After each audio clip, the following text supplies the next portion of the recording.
Good morning, I'm Bob Weir with another interview of candidates running for office in the local elections on May 7th. My guest today is Flower Mound resident Robbie Cox, who is running for place 3 on the Flower Mound Town Council. Thanks for being here, Robbie. Thank you, Bob. Thanks for having me. If you would please begin by telling our viewers something about yourself, such as education, occupation, etc.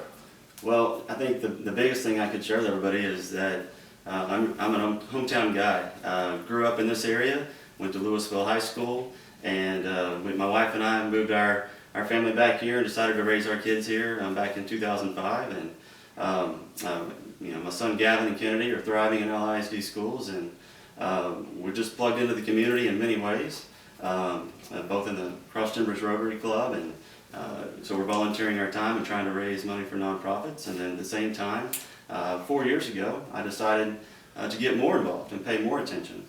And I got on, I interviewed and applied for the Planning and Zoning Commission, and that put me on the Smart Growth Commission and the Capital Improvements Advisory Commission.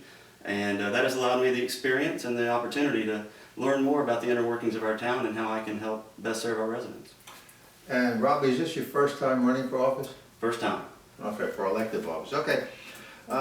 Every town or city has challenges going forward. What's your vision for Flower Mound in the coming years? Well, that's a great question. And as a long-term resident, and when you grow up here and you actually know the two-lane blacktops and the rural feel of our town, you know the true character of our town, and you've seen some of that change over time. But we want to try to do the best to keep it and maintain that. And some of the biggest challenges we have coming forward are the growth going west, and the opportunities that are there, but we've got to make sure that we do that with responsible smart growth, and we've got to try to make sure that we maintain the integrity and character of our town as it goes, and as landowners decide to sell, we've got to make sure that we use our experience and work for the best interest of our residents to keep that character and integrity of our town and the vision of our town. And that is the job of the Flower Mound Council. That's why people are elected to that office, to make sure the town's going forward in a prudent direction. So let me just say that I'll put it this, I'm sure you're aware of the controversy surrounding some of the developments on the west side of Flower Mound. So what's your opinion on the proposed Flower Mound warehouse development on 1171 between 377 and 35W? Well, first, Bob, I appreciate you asking me that question. One of the things I've got to make sure the audience, the folks in Flower Mound understand is that I currently sit on Planning and Zoning Commission. And that project, if it stays on schedule, will show up on April 11th at our Planning and Zoning meeting. So while I've been reviewing the project, watching the project, was on the work session way back in November, I'm sure many things have changed on that or adjusted. When it comes before us on the 11th, I will make sure that I'm well prepared, understand the project, ask the hard questions, engage and listen to the residents, and we'll make the best decision at that time, or make the best recommendation at that time. And but I can get into how we might be able to look forward, but for right now, that's the best answer I can give you, Bob. We've got to it's not appropriate to speak about that before I see the full scope of the project. Sure. Okay. Also, on the west side of town, there's a proposal for a development known as First Ranch. How do you feel about that? Well, I think, and not to correct you, Bob, but right now the application is Flower Mound Ranch. Okay, I'm sorry. Mr. First, and the only reason I say that is not to correct you, but make sure the residents understand that right now the application is Flower Mound Ranch, and it's more of a straight zoning application. And one of the things that got pulled out of that is the Bartonville ETJ. And so what we've got to understand is what that does is that pulls some of that land out of Flower Mound control. And so one of the things we've got to do, one of the first things I would want to do, is to figure out how to get Mr. First back to the table a little bit so that Flower Mound can gain control of that whole project. I think what we've got to do is the more control we have of that, the more we can shape it, and the more we can make sure that that project looks cohesive and works to the best standards of our town to keep the character and vision of our town and best serve our residents as well. So just to be clear, this proposal did come before the council at some point? The first ranch or The- Flower Mound Ranch? No, the Flower Mound Ranch program. Well, it was the first ranch at the time, I suppose. I don't know how it Well, that was. was the first ranch last year this time, Yeah. and then it was Flower Mound Ranch here recently. Okay. And they did a straight zoning piece for the single-family residential.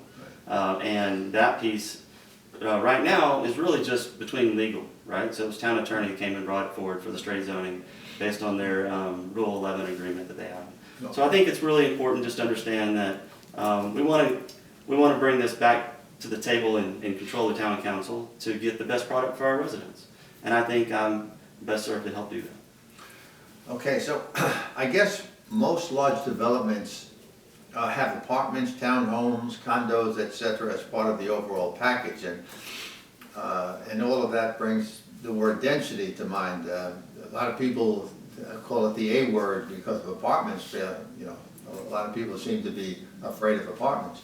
How does the town council handle concerns about density while allowing smart growth to occur in their town? Well, that's a great question. Of course, the project you just mentioned, Flower Mound Ranch, or if we can get it brought back into a first ranch application, either way, that's really one of the only area that we have right now that is master planned or has zoning for mixed use. And so that's really in our southern corridor, I think every project has wrapped up down there. And if you look at my voting record over the last 4 years on planning and zoning, you'll see that I've held high standards to smart growth and responsible growth when it comes to multifamily. And we also have to understand that multifamily is not just the A word in apartments. It can be condos, it can be townhomes, there's a lot of different ways to look at Absolutely. multifamily. And so we can find the right mix and the right volume that makes the project work without changing the character and feel of our town. Sure, it's just the way people perceive things. You know, it sounds much more upscale if you say condos or townhomes, you know, but these apartments that I understand the apartments that are proposed are upscale, and I'm sure they'd be part of the overall character of the town. So it isn't like. Oh, I'm sure they'll be high end. Yeah. I'm sure they'll be high end, and we'll work towards a project that you know. We talk about pride and ownership, right? Yeah. So you know, one of the reasons why I think it's important to whether it's Flower Mound Ranch, and we need to have pride and ownership as Flower Mound, or whether it's First Ranch when it comes back for application.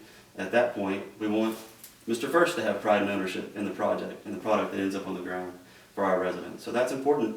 And just as important, I want to make sure they understand this, that comes with experience, is watching different projects when you've lived here this long, is you realize certain projects and you've watched things where maybe councils had the right intentions, but, and I believe they did have the right intentions, but there's unintended consequences to our decisions on council, and I always consider those, good or bad. And so one of the things that happens is you end up with adjacency problems, or you end up with phasing problems. And so we end up with multifamily before we get the shopping and the dining and the restaurants and the office. Mm-hmm. So one of the things that I believe with my experience, and I've also recently done this on planning and zoning in our southern corridor, is make sure we get office, make sure we get reduced multifamily, and make sure we have phasing that also allows for parks and trails and open space and green space that reflects the character of our town with responsible, smart growth. Yeah, and people are probably not as concerned with you know, the upscale nature of it. They're concerned with the number of the new residences, and that, because then that leads into the density and the traffic issues. So I guess it's self-evident. Every community that's growing has to deal with increases in traffic. So you know, I don't know how a town council does much more for the traffic problem, but I understand you can work on the lights or something. The lights can be more consistent with each other, or so work in succession. But the things people worry about are getting stranded on the roadway or stuck in traffic and stuff like that. That's why the density comes in. And let me move on to something on the tax issue. Well, how's our tax rate in Flower Mound? Well, currently our tax rate right now is 0.405 per 100 on our residential. And one thing I think was important for the residents to understand, especially when we have projects coming forward out west in our southern corridor, is that the commercial tax rate is not capped where our residential rate is capped. So there's an opportunity there for the town, if we do things in a responsible, smart way, to make sure that our businesses can also, our small businesses can be, can not just survive but thrive in our community. Oh, Robbie, is there anything else you'd like to add before we close? We've covered a lot of issues, but what else would you want to talk about?